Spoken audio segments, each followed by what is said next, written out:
I have a $6 billion warning for you. People will not like this message, but it's the one you need to hear, even if it's not the one you want to hear. So what is this $6 billion message? Here it is in this chart here. See, this black line here is Bitcoin price in log scale. You can see the y-axis on the right. Bitcoin price rises exponentially on a logarithmic scale. The orange line over here, we have the total supply of Bitcoin on Coinbase. And you can see something interesting is happening here. And I think by the end of this video, you're going to realize maybe you should not hold your coins on Coinbase. Because what we see happening here is that as the price of Bitcoin rises exponentially, again, the black line in log scale, what we see is that there is a clear peak for the orange line. Where? Right after late 2020 there we have, right when Bitcoin was going on that parabolic bull market here, we saw the supply go down of coins on Coinbase's platform. And this is really unprecedented, okay? This is the first time we are entering a bull market in Bitcoin while supply on exchanges, particularly Coinbase in this example, are draining. You may think that this chart is manipulated artificially to make it look more dramatic than it is. No. See, the orange line over here is not in log scale. It is in real linear terms. There is 0 Bitcoin on exchanges. There's 400,000 Bitcoin on exchanges. There's 800,000 Bitcoin on exchanges and 1.2 million. The number of Bitcoins over here has gone from over 800,000 now all the way down, closing on a 400K. Now, I'm not a big mathematician, let's say, but I can see that that's a pretty dramatic decline in a relatively short period of time. What do you think is going to happen? Okay, what do you think is going to happen if this continues long enough? If you are keeping your coins on Coinbase, you are betting that the trend for the last few years reverses. Okay, now could it reverse? Maybe it will. Maybe we see more Bitcoin come back onto Coinbase. That's a bet you're going to have to make. That's a speculation you're going to have to make. But we have the ETFs coming along. Okay, this is a list of the ETFs. They are here. They are buying. Last trading day, BlackRock bought 330, or excuse me, 2 trading days ago, BlackRock bought $330 million of Bitcoin. Fidelity is also buying millions of dollars of Bitcoin. ARK is buying millions of dollars of Bitcoin. Yes, there are some sales from Grayscale, but even with the sales from Grayscale, Bitcoin price has appreciated from the high 30Ks into the low 50K ranges, with Grayscale selling hundreds of millions of dollars of Bitcoin after being converted into an ETF here. Now, you might notice there are multiple little green check marks here. Now, what are those green check marks representing? Coinbase. These green check marks are representing the ETFs that have Coinbase as their custodian, okay? Let's start with the first one here. Grayscale, Coinbase. ARK, Coinbase. BlackRock, Coinbase. Bitwise, Coinbase. Wisdom Tree, Coinbase. Invesco, Coinbase. Valkyrie, Coinbase. Global X, Coinbase. And Franklin Templeton, Coinbase. Coinbase. Okay, we have Fidelity here. Good for them. They're doing self-custody. However, still centralized, but still good on Fidelity. Good on you for doing self-custody. And over here you have Gemini. Okay, that's a lot of Coinbase. You remember that chart we just saw like 30 seconds ago? Put that in context with this. The ETFs bought $2.4 billion of Bitcoin last week.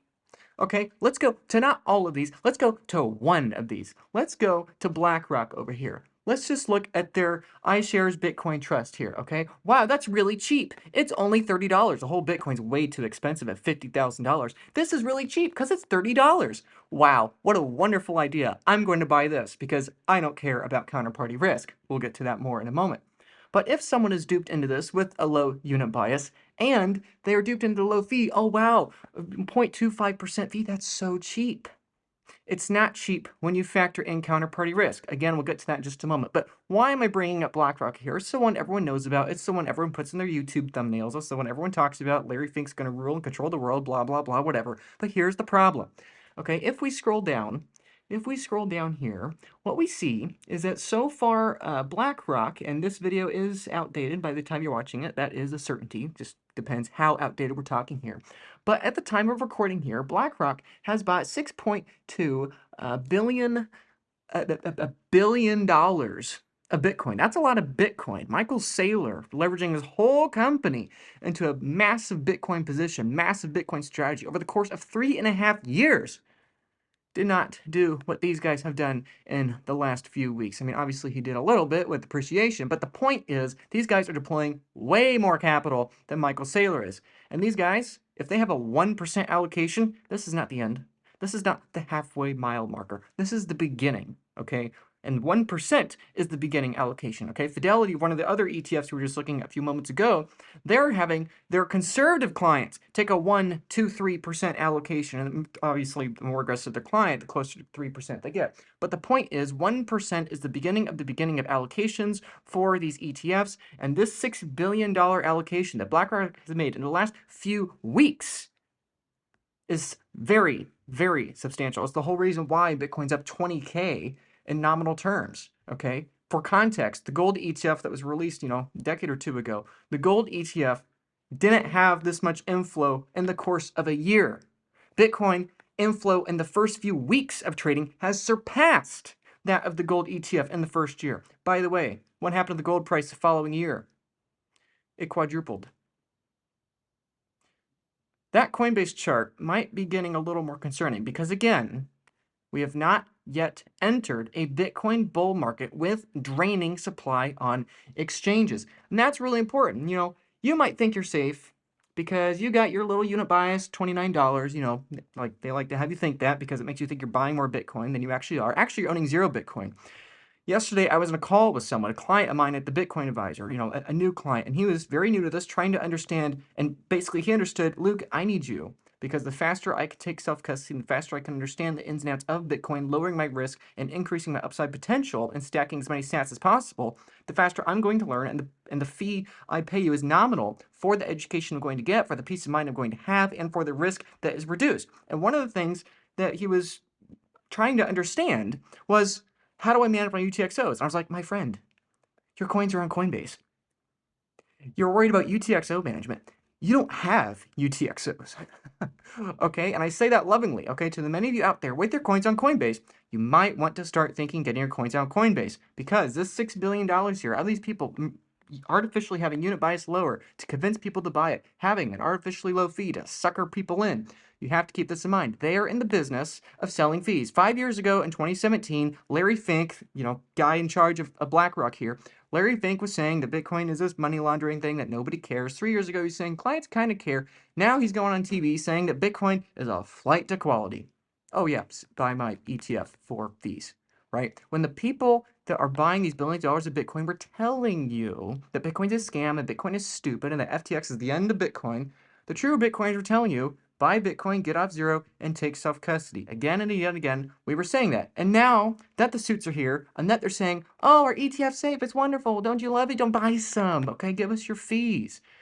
We're trying to warn you, take self-custody, and that you might want to get your coins off of exchanges. And for further reference here, now, people might say, oh, well, the ETFs, though, they're safe, right? They're safe, they're insured, right? Everything's fine, right? I'd encourage you to look at this page in BlackRock's document here on that website that we just looked at, okay? Read that quote. I know you can't read it in the video here. I know a lot of you are going to get annoyed that you can't read it in the video here, but I'm purposely not letting you read it so that it will simmer in the back of your mind. What am I showing you here? Okay, I encourage, go to this page here, go to 39, read that quote, okay? Go page 89. Once you're done reading that first quote, go here, read that second quote in BlackRock's full disclosures. Are you reading BlackRock's full disclosures? Are you reading everything here, huh? I'm not, but I don't have to read everything to know I don't want their product. I want the real thing. I want real Bitcoin, because most people also are probably going to start to realize, I might want to get my coins out of Coinbase. Now, people say, oh, but that's never happened before, right? The ETFs have never gone down. The ETFs have been trading for weeks now, in the future, they'll be trading for months, years.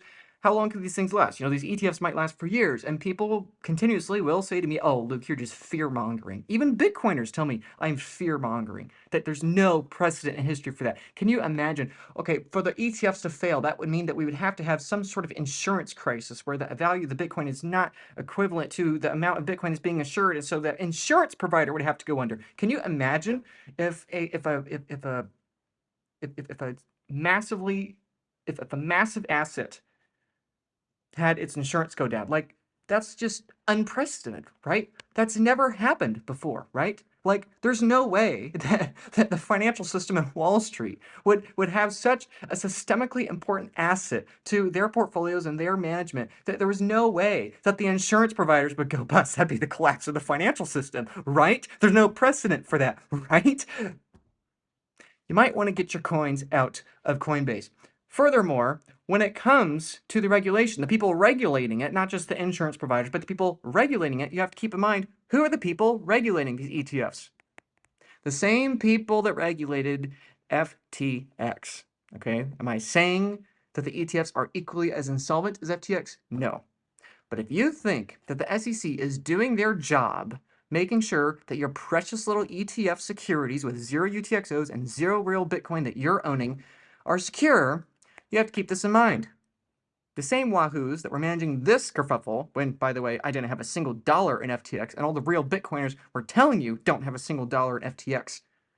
This is what was happening behind the scenes. FTX was the most regulated exchange in the world, okay? Everyone thought Sam Bankman-Fried was this wonderful poster child, okay? They thought he was a genius. They thought everything's going to be great. There's no way this could go belly up. There's no precedent for this, right? You're just fear-mongering people to go to self-custody. Self-custody's dangerous. Just keep your Bitcoin on the exchange. Just keep it on FTX.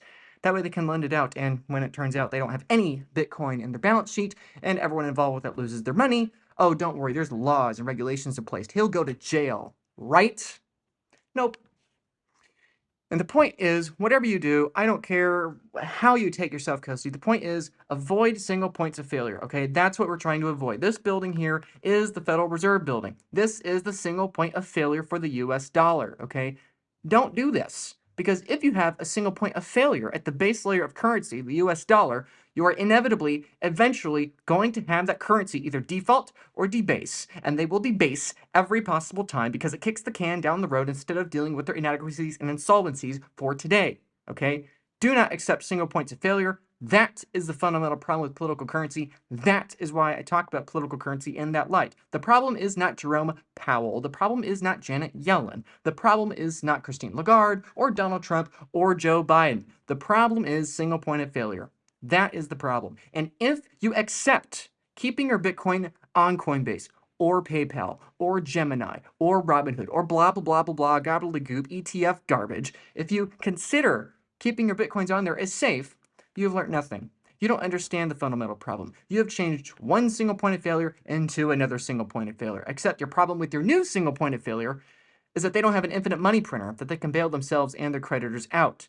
You are transitioning from this single point of failure to a new custodian single point of failure. And in your transition, you've transitioned to a weaker single point of failure. Coinbase doesn't have the US military backing it. Coinbase doesn't have the US president backing it. Yeah, Coinbase might have a lot of bailouts, and yeah, there might be a lot of backing behind it in the political world, but the US dollar is always going to have a better bailout than every other political currency in the world and every other single point of failure in the world because it has the biggest guns backing it. If you have your Bitcoin on exchanges, you have learned nothing, and it is a matter of time until you lose a portion or the entirety of your funds. Yes, you might get a dollar amount back, but what do you think is happening to the creditors right now in the last cycle, or the Mt. Gox people or other people in the past that are only getting their coins now? You may not get your coins back for a decade. Yeah, you might get them back, but you may not be able to use them for a decade, okay? I wouldn't exactly call that a win, nor would I call the many hours of my life I spend worrying about the thing a win, okay? And even if you get the fiat-denominated value back on your coins, what happens if you get the fiat value of your coins back, but the value of the coins in fiat have increased by a factor of 5 or 10? Okay, Bitcoin's up like 15, 16% in the last week. It's up like 30% in the last month or two. It's up 160, 170% or whatever in the last year. I mean, it's like, goodness, people, how much more do you want? Are you really trying to be cheap? and skim from 0.5%. People message me all the time, Luke, which ETF should I buy? This ETF has a 0.25% fee and that ETF has a 0.7% fee. I don't know which one to do because that 0.5% adds up over many years. It's like, people, that's a few hours of Bitcoin volatility. Don't worry about which ETF is going to charge you the cheaper fees, okay? When in a long enough time horizon, the marginal risk every single year that they could go belly up will eventually compound enough that one of them eventually will go belly up. Maybe 90% of ETFs survive 10 years. That's great. But you're taking basically a coin toss. Yes, it's 90% in your advantage, but what about the other 10%? Are you really going to gamble your children's future? Are you really going to gamble your precious Satoshis on a 90% chance that your ETF is going to be fine in 10 years, 1-to-1? Or are you just going to put in the work and actually take self-custody? Are you going to not be cheap, pay the fee, and actually take self-custody? I don't care whether you hire me to do it. I don't care if you do it on your own. I don't care if you hire someone else. Just do it, take self-custody, and achieve 0 single point of failure. This is a single point of failure. Your ETF is a single point of failure. And it is a matter of time until these people decide, I want Bitcoin. Why on earth am I going to go after 100,000 people like Luke Broyles with his Bitcoin in self-custody when I could just go to Coinbase? One call. Hey, give us your coins. Sorry. Like, who makes the laws? Money is or laws are subordinate to money, okay? That's like, it should be obvious. But if your thesis is that Bitcoin's going to go up perpetually in value because the dollar is going to go down perpetually in value, what do you think is going to happen when the people that make the dollars decide that they want more Bitcoin? They're going to just confiscate your Bitcoin, okay? You might want to get your coins out of Coinbase, okay? Is this self-promotion? Yes, obviously it is. If you still have your coins at Coinbase, please contact me at the Bitcoin Advisor. The link is in the description. You can find my email in the description. You can find my link in the description. Schedule a call now. Okay, like the gentleman I mentioned from yesterday. Actually, he was not the only one yesterday. There are a lot of people that have their coins on exchanges. There are a lot of people that need held through the process. Okay, and the number of Bitcoiners is growing exponentially. But the number of Bitcoiners or Bitcoin fans that don't yet understand the importance of taking self-custody and still have their Bitcoin on exchanges because they're too scared to take self-custody, all of those people are coming and they're all going to need help, and they're all going to need help taking their coins off exchanges. And unfortunately, fear compounds exponentially, okay? And Bitcoin price compounds exponentially. And the fear will compound exponentially on top of Bitcoin price rising exponentially, okay? If you have $10,000 of Bitcoin, you're not nearly as concerned as when you have $30,000 of Bitcoin in your exchange, realizing, wait, this is now life-changing money, or wait, this is now a significant portion of my retirement fund, of my net worth. I should really take self-custody. Self-custody matters a lot more to the people with $10,000, $100,000, or $1 million net worth than to the people with $100 of Bitcoin, okay? The more money these people have, the more they'll be willing to pay for these services, and the more exponentially they'll have the need, desire, urgency, and fear, a healthy fear, to take self-custody. So my point is, I don't care whether you do self-custody on your own. You can also, sign up with me at link in the description. Yes, there's a fee. Yes, it's more expensive, but the whole point of the fee is to accelerate your learning, accelerate your adoption of Bitcoin so that you're buying as much Bitcoin as possible. Whatever fee you're going to pay is going to be, that tangible fee is going to have massive intangible value in terms of the value provided, the speed of learning, consolidating UTXOs, having 0 single points of failure, estate planning, blah, blah, blah, all that wonderful stuff. I won't get into a pitch, but the point is, whether it's your own self-custody or it's self-custody with someone helping you, I encourage you just to do it, okay? Again, that's my email, link in the description. Book a call with me now. Do it now, because I'm telling you, most of my time is for clients. Minority of my time is for new prospects. What happens if the need of my clients increases and the number of prospects increase by a factor of 10? Like, what do you think is going to happen, people? Like, supply and demand, folks. And this isn't just me, by the way. This is true of everyone at the Bitcoin Advisor. This is true of everyone in general. Time is getting eaten up. People are demanding more and more self-custody. That is evidenced by that first chart we looked at about the coins on Coinbase being drained. So please click the link in the description, because this chart should warn you of the $6 billion problem, this warning that you have, okay? And it's not just $6 billion. Actually, it's a lot more, because that was just BlackRock we looked at. The point is, the coins are draining. We don't have very long. We have less in common with the future than the past. The future of Bitcoin does not have exchanges. We are in a very weird historical period of time where we were late enough to have exchanges, right, before 2014, 2011 or so, 2012, 2013. In the very early days, there were not exchanges. In the future, there are not going to be exchanges. We're in this very brief window of time where you could buy Bitcoin political currency units. The government would let you do that. That's crazy. And some people were crazy enough to hold their Bitcoin on Coinbase. So my encouragement is, whatever you do, whether you sign up with me at Bitcoin Advisor, link in the description, or you do it on your own for free because you don't want to pay a fee, the point is, please Get your coins off exchanges. I'm trying to warn you guys. Unfortunately, many people will not hear the lesson or the warning as they did with FTX. I know a lot of people lost money in FTX, and it hurts. Okay, don't learn the hard way, learn the easy way. Watching a video is a lot less painful than actually losing a significant amount of money. So I don't care what ETF you have, I don't care what exchange you have it on, but particularly if it's in Coinbase. You might want to think about getting your coins off of Coinbase. It's not financial advice, it's just a recommendation. That if you believe in an asset, if you're buying an asset that has zero single point of failure and you understand the importance of having zero single point of failures, you should not be a hypocrite to yourself. You should not have double thinking. You should be consistent in your entire worldview. If you're buying a bar of gold, but you decide then to exchange it in for a piece of paper for that bar of gold, it's like, what are you doing?